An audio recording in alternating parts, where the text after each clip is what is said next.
आप देख रहे हैं नेशनल वॉच, खबरों का खजाना। नमस्कार दोस्तों, हम सब जानते हैं कि दंगल गर्ल बबीता की जान एक ऐसी दुर्लभ बीमारी से चली गई थी जिसका कोई उपचार नहीं था। दोस्तों, इस घनी हानिकारक बीमारी डर्मेटोमायोसाइटिस से गोरखपुर की एक महिला जूझ रही थी, जिसको उपचार मिला राजधानी लखनऊ के मेदांता अस्पताल में। हम बातचीत करेंगे न्यूरोलॉजिस्ट डॉक्टर विभोर उपाध्याय से और उनसे इस दुर्लभ बीमारी के लक्षण भी जानेंगे और उपचार भी जानेंगे, क्योंकि ये बीमारी अब तक लाइलाज थी। दंगल गर्ल बबीता की इससे जान चली गई, लेकिन अब उत्तर भारत में इसके इलाज की सुविधा शुरू हो चुकी है। आइए बातचीत करते हैं न्यूरोलॉजिस्ट डॉक्टर विभोर उपाध्याय जी से।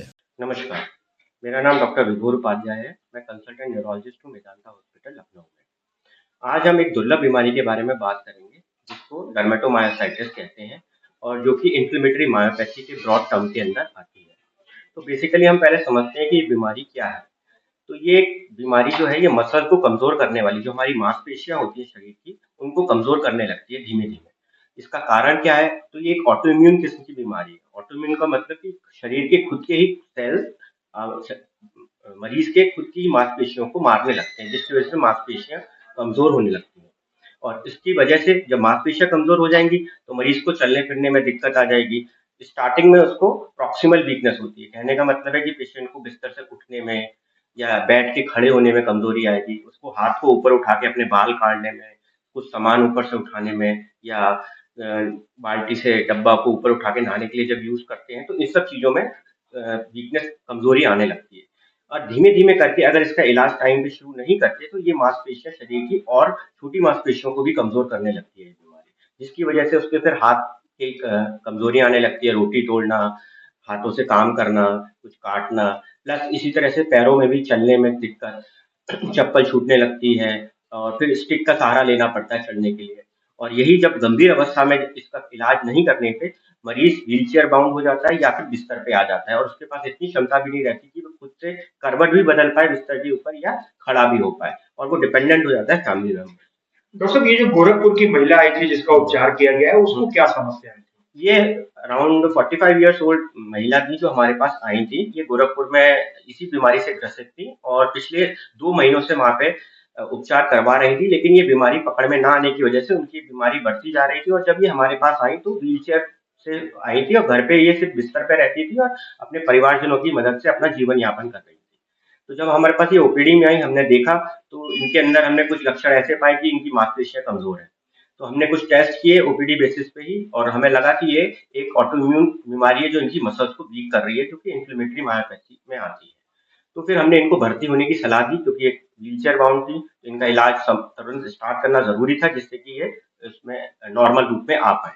तो वो रेडी हो गए और भर्ती हुए। और इस बीमारी में बेसिकली जब वो धीमे धीमे, सेम जैसे मैंने बताया अभी, कि कमजोरी स्टार्टिंग से धीमे धीमे बढ़ी और अगले 2 महीनों में बढ़ते बढ़ते इतनी हो गई कि बिस्तर पे रह गई। तो हमने इनका इलाज चालू किया, जिसमें हम ऑटोइम्यून बीमारी के लिए कुछ टेस्ट करते हैं, मसल के अंदर नीडल डाल के मसल की एक्टिविटी चेक करते हैं, जिसमें पाया कि इनकी मसल्स कमजोर हो रही हैं। कुछ ब्लड के टेस्ट रन किए, उनमें भी वो टेस्ट पॉजिटिव आए। तो हमने इनको, जो कि ऑटोइम्यून बीमारी में, किसी भी बीमारी में हमें जो बॉडी की इम्यूनिटी है उसको सप्रेस करना पड़ता है, जो कि नुकसान कर रही है मरीज को खुद। तो स्टेरॉइड के कुछ इंजेक्शन चालू किए, लेकिन साथ साथ में इनको मसल के साथ साथ इस बीमारी में कभी कभी फेफड़ों में भी दिक्कत होती है, जिसको इंटरस्टिशियल लंग डिजीज कहते हैं। इन साथ में इनको वो भी थी, जिसकी वजह से ये ऑक्सीजन पे आके वेंटिलेटर पे जाने की अवस्था हो चुकी थी इनकी जब भर्ती हुई। लेकिन हमने जो इलाज चालू किया था, वेंटिलेटर पे जाने से बच गई और फिर धीमे धीमे रिकवर होके नॉर्मल अवस्था में बिना ऑक्सीजन के सांस लेने की स्थिति में आ पाई। दोस्तों, कितना समय ये एडमिट रही? ये हमारे पास हफ्ता भर एडमिट रही थी और जब हमने इनको डिस्चार्ज किया तो ये बिना ऑक्सीजन के डिस्चार्ज हुई और थोड़ा थोड़ा सपोर्ट से एक स्टिक के सपोर्ट से चलने लायक हालत में आ गई।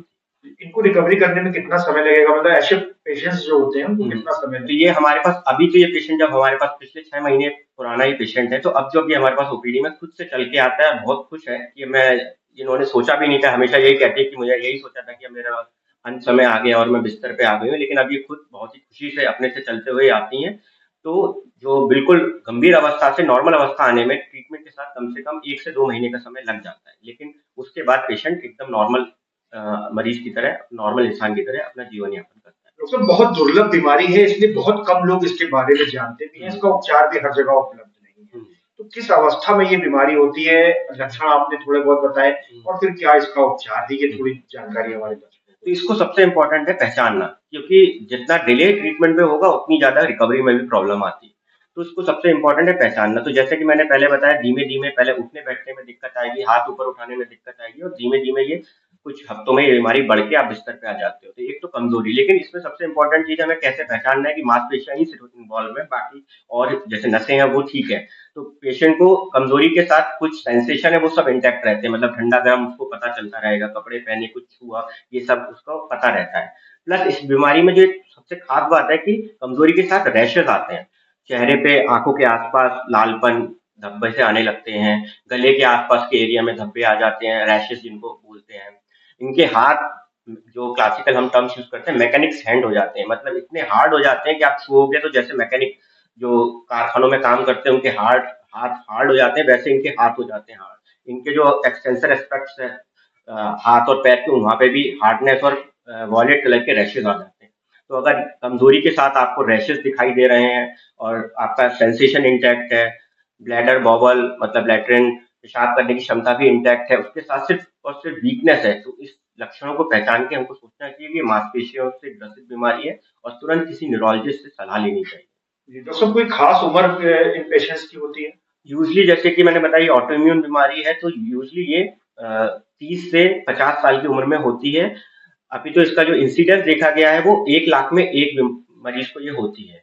और जैसा कि हाल ही में एक पेशेंट दंगल गर्ल, जैसे दंगल में जिसमें सुहानी भटनागर करके रोल किया था बचपन का मेन कैरेक्टर का, उसको भी यही बीमारी थी और अंत में उसका वो इस बीमारी से बच नहीं पाई, मे बी अनफॉर्चुनेटली, तो उनको भी ये बीमारी थी। तो इसलिए हमको ये सजग रहना है कि इस बीमारी के बारे में पता हो और तुरंत इसका ट्रीटमेंट स्टार्ट करना चाहिए। डॉक्टर साहब, इस मरीज की हिस्ट्री के बारे में बताएं, बीपी, शुगर या कुछ कोई और भी बीमारी? नहीं, इनको थोड़ा सा माइल्ड हाइपरटेंशन रहता था, बाकी बीपी शुगर की कोई बीमारी नहीं थी, हार्ट की कोई बीमारी नहीं थी, लेकिन साथ में फेफड़े का, जैसे मैंने बताया कि इस ऑटोइम्यून मायोसाइटिस में कभी कभी फेफड़ों का इन्वॉल्वमेंट भी होता है, तो उनको फेफड़ों की बीमारी, साथ में फेफड़ों में भी दिक्कत थी। लेकिन जो कि इलाज बीमारी एक है, इलाज चालू करेंगे तो सब चीजों में फायदा होगा। तो मांसपेशियां ठीक हुई तो फेफड़े भी इनके सही हो गए।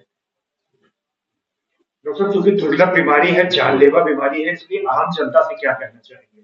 आम जनता से जैसे इन लक्षणों को हमने बताया उनको देखना है और डिले नहीं करना है टाइम से। कई बार हम सोचते हैं कि जनरलाइज वीकनेस है, जैसे इस पेशेंट ने खुद हमको बताया कि पहले 2 से 3 हफ्ते इन्होंने यही सोच के कि थोड़ा खाना कम खा रहे हैं या जनरल हमें कमजोरी हो गई है, तो उसको इग्नोर नहीं करना, ये सोच के तुरंत एक अच्छे न्यूरोलॉजिस्ट के पास जाके अपने को दिखाना है, बजाय इसके कि हम कुछ आयुर्वेदिक दवाइयाँ या कुछ भी दवाइयाँ किसी भी प्रकार की ओवर द काउंटर केमिस्ट से दवाइयाँ ले लेते हैं, ताकत की दवाइयाँ, मल्टीविटामिन, इससे ठीक हो जाएंगे, तो ये चीज नहीं करनी है।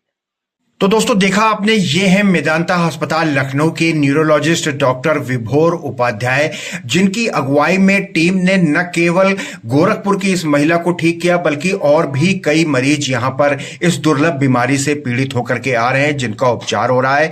इसका सीधा फायदा न केवल उत्तर प्रदेश को मिल रहा है बल्कि आसपास के जो और, चाहे हम नेपाल की बात करें या और स्टेट्स की बात करें, उन सबके मरीजों को एक बड़ा फायदा मिल रहा है। तो अब दंगल गर्ल बबीता की तरह किसी और की जान नहीं जाएगी। आपको उपचार की जरूरत है, बीमारी के लक्षण हमने आपको बता दिए हैं, तो फौरन आइए, उपचार यहां पर उपलब्ध है। स्वास्थ्य से जुड़ी ऐसी ही बहुमूल्य खबरें देखते रहिए नेशनल वॉच पर।